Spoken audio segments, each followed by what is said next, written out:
Encara que no ho sembli, a prop nostre trobem persones que lluiten dia a dia per fer un món més just i solidari. Són persones que sovint estan a l'ombra, però aquestes persones són les que porten els granets de sorra per tal de que la vida sigui una mica més senzilla i afable per a tothom. Maripau Martínez, nascuda el 22 de gener del 1980, forma part d'aquesta legió de persones invisibles que treballen per a la justícia. La meva mare és del sud, és de Màlaga, però va venir amb 4 anys, va venir molt petitet a Barcelona. I el meu pare és de La Rioja, és de Logroño, i també va venir amb 8 anys, més o menys, a Barcelona. En què creus? En moltes coses. Per mi una molt important és les persones. En la persona, en les capacitats de les persones, amb la vida, amb el transcendent, amb la força que ens impulsa, que normalment no la veiem, que la vida és un dia a dia i és una oportunitat per aprofitar cada dia. No? Hi ha una cançó del Serrat que m'encanta, que és La de hoy puede ser un gran día, i més quan la canta ja el disc de Cuba le canta Serrat, que és amb un ritme cubà, em sembla espectacular i la tinc a casa meva escrita en una columna que tenim a casa, perquè cada dia m'aixeco i penso, hoy puede ser un gran día, no? Dura con él, pues dura con él.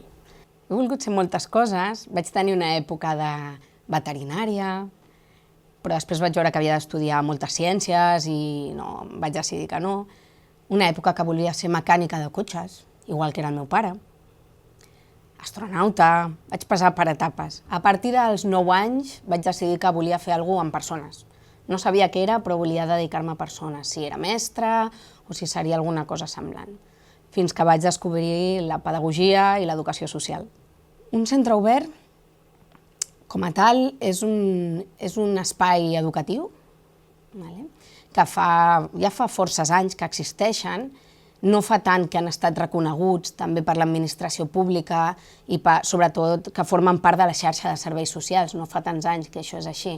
Però són espais educatius que es dediquen a fer una educació integral, una atenció integral dels infants i adolescents i sobretot d'aquells infants i adolescents en situacions de vulnerabilitat, de risc d'exclusió, fent tota una tasca preventiva.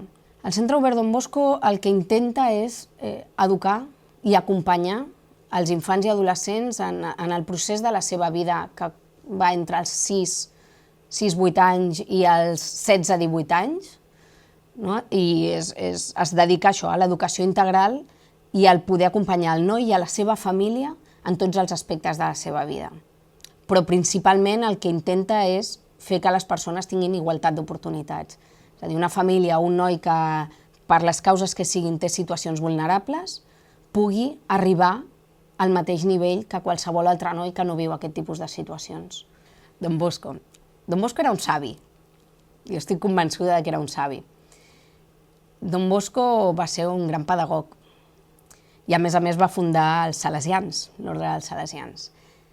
Era un noi que va néixer a Turín al segle XIX i, ell bàsicament el que va intentar és dedicar-se a aquest tipus de persones que estaven en situacions més complicades, sobretot els infants que estaven en aquest tipus de situacions.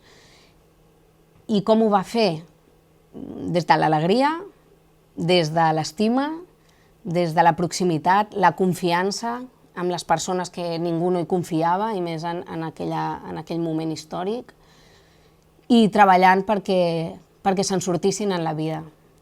I l'experiència va ser tan bona que es va poder ampliar i fer gran, i actualment és una família molt extensa, la família salesiana.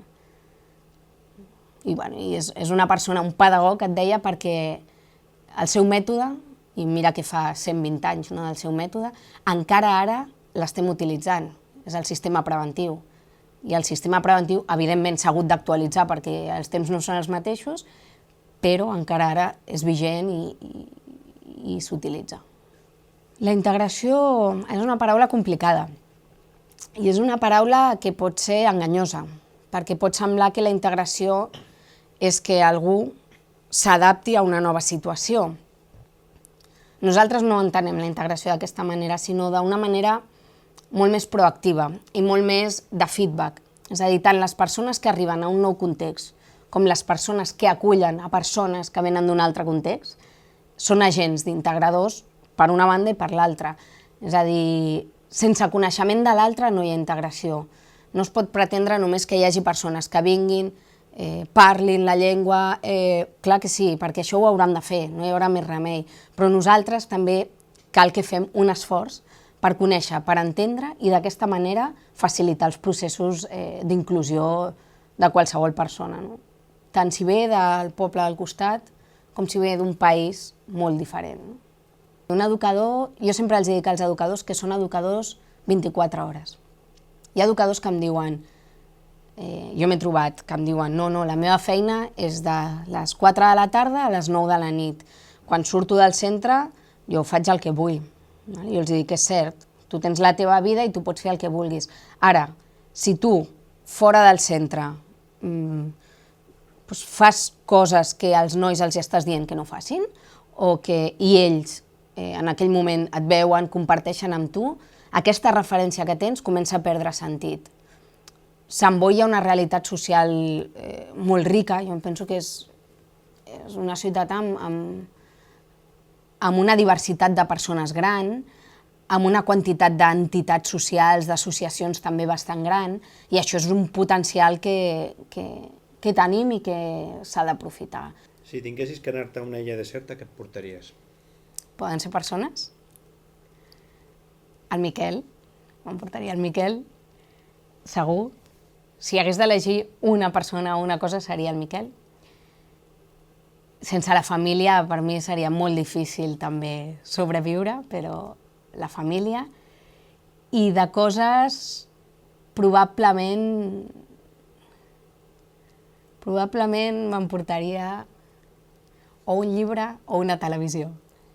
A mi m'agrada molt la televisió, tot i que la gent diu que no, a mi m'agrada molt la televisió. Potser no tota la televisió, però sí que em penso que és un mitjà que pot arribar a molta gent i que s'ha de cuidar i no s'està fent. Llavors una televisió, si fos una bona televisió i arribés una bona senyal, me l'emportaria. Quan els dius als nens, vinga, anem a imitar els educadors, i t'imiten a tu mateix, et quedes fet pols, eh? A mi de vegades que m'han imitat i dius, hosti, he de canviar alguna cosa, no pot ser que m'imitin així només, no? Sí, fa moltíssima gràcia fer això. Em diuen coses com, ja està bé, eh? I jo sempre penso, dic jo això, i tots diuen que sí, que ho dic molt. Dic, però no soc molt... Ja està bé, eh? Aviam si ens controlem una mica. Un desig. Si he de ser molt agosarada, per mi el desig seria la igualtat i la justícia social, el més agosarat. I el menys agosarat i el més possible, la felicitat, el que tothom pugui trobar la felicitat. Deia Sant Joan Bosco, Don Bosco pels amics. No n'hi ha prou d'estimar-los, els nois han de notar que se'ls estima. Afortunadament, gràcies a la tasca de molts educadors com la Mari Pau, hi ha molts d'ells que se senten que són estimats i que són importants per a algú.